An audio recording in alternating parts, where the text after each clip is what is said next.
防范的一寡迄个啥，迄个准则这物件爱做出来。5月时阵，有议员质询讲，有幼儿园的教保服务人员对囡仔体罚，虽然已经处罚，但过类似的事件却常常发生。教育局就全国首创制定风险管理检核表。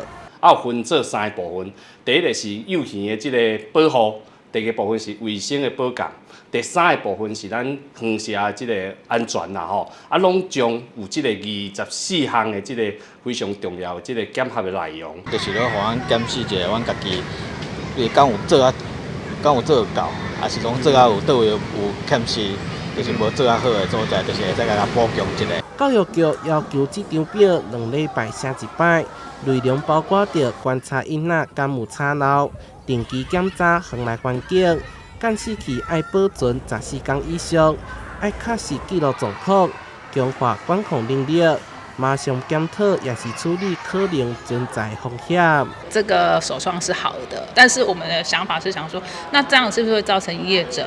在工作上会压缩到老师去照顾小孩的时间？这是政府给我们一个很好的一个依据跟提醒。那因为为怕避免它流于形式，我们协会不定时的在举办一些提升老师的品质跟沟通的一些课程，然后有一些正向管教的东西，让家长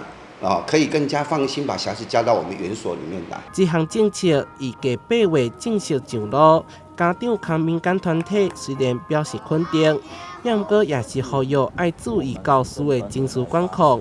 行政压力莫伤过大。教育局未来会办说明会，持续执行辅导，无定期检查，降低危害风险，提高幼儿的保护机制。台南新闻社会采访报道。